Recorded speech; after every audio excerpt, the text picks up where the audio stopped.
پھانسی کے پھندے دیکھ کر مولانا کفایت علی کافی کے ہم سنتے تھے، غازی علم الدین کا سنتے تھے، لیکن ممتاز قادری نے جو کیا ہے وہ تو غازیوں سے بھی سبقت لے گیا ہے۔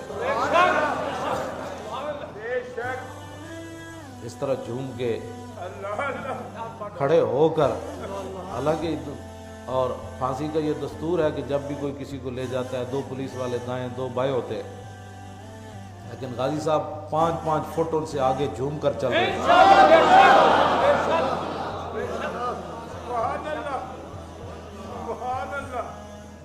وہ کون سی چیز تھی؟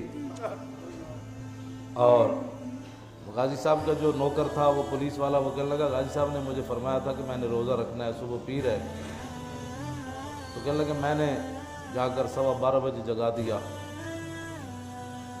تو غازی صاحب نے کہا سحری ہو گئی؟ انہوں نے کہا نہیں جی سحری نہیں ہوئی، آپ کا سفر آخرت جو ہے وہ شروع ہونے والا ہے۔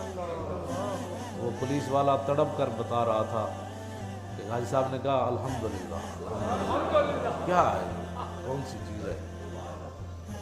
کہا کہ ایک کھجور کھا کے روزہ رکھ لیا۔ کون سی چیز ہے؟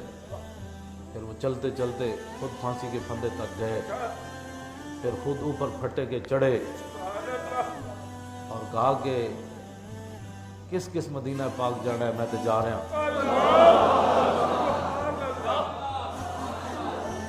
پاکستان اس لیے بنا تھا، لاکھوں مسلمانوں نے اس لیے قربانیاں دی تھیں کہ حضور کے عاشقوں کو پھٹے چڑھا دیا جائے گا، اور وہ بھی اس حال میں کہ رات سوئے ہوئے ان کے خاندان کو جگا کر کہا کہ جی غازی صاحب کی طبیعت خراب ہو گئی ہے۔ تو راستے میں کہا کہ نہیں آخری ملاقات کے لیے ہے، اتنا تم نے مطلب یہ تو دنیا میں کوئی دستور منشور ہمیں بھی بتاتے۔ پھر ان کے بوڑھے والد کو، ان کے بھائیوں کو، ان کے خاندان کو لے کر، چھوٹے بچے کو لے کر، تم یہ تو سمجھتے تھے کہ ہم کافروں کو راضی کر کے اب انتظار کرو کہ تمہارے اوپر کیا نازل ہونے والا ہے۔ یہ تو ہم نہیں کہہ سکتے کیا نازل ہونے والا ہے تمہارے اوپر، یہ تو رب۔ توجہ بھائی، توجہ بات سنو یار، بات سنو۔ تو غازی صاحب جب پھندے کے اوپر کھڑے ہوئے تو آپ نے 2.5 منٹ اوپر دیکھا، اور اوپر وہی کچھ دیکھا جو علم الدین نے دیکھا۔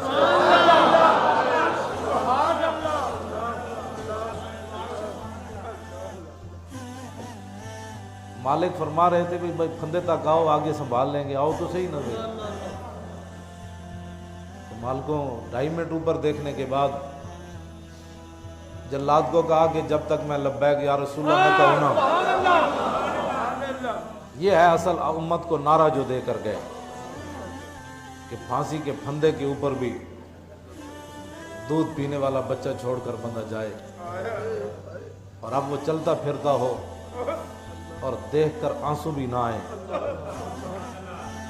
جیل میں غازی صاحب نہیں روئے، خوشی سے بھی رونا آ جاتا ہے نا، لیکن غازی صاحب نہیں روئے، اور ان کے ابا جی بھی نہیں روئے، باقی بھائی روئے، لیکن ممتاز قادری کے والد نہیں روئے۔ بتاؤ اے بوڑھا آدمی ہو اور بیٹا جا رہا ہو جوان، ہاں جی ہرا بھرا لہلہاتا گلستان جا رہا ہو، اور باپ کی آنکھوں میں آنسو بھی نہ آئے، اور وہ شیر جا رہا ہو اور اس کی آنکھ میں آنسو بھی نہ آئے، تو یہ کون سی چیز ہے جو غازی صاحب کو اتنی دلیری کے ساتھ لے گئی؟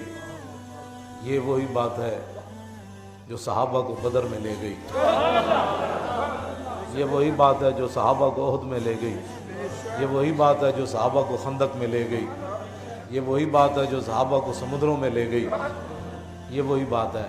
اگر کسی کو سمجھ نہ آئے تو ہمارے پاس تو کوئی نہیں تھرمامیٹر، یہ وہی بات ہے جو 1400 سال کے بعد بھی ممتاز قادری نے کر دکھایا۔ جب اس نے زور سے لبیک یا رسول اللہ کہا، پھانسی کے پھندے کے اوپر کہا، تو اس نے پھٹا کھینچ دیا، اور پھر انہوں نے کہا کہ یہ آج تک ایسے نہیں ہوا کہ جب من کا ٹوٹ جاتا ہے تو آنکھیں باہر نکل آتی ہیں، منہ کھل جاتا ہے، لیکن جب غازی صاحب کو پھندے سے اتارا گیا تو آنکھیں بھی بند تھیں اور منہ بھی بند تھا۔ وہ آنکھیں بند کرنے والے کون تھے؟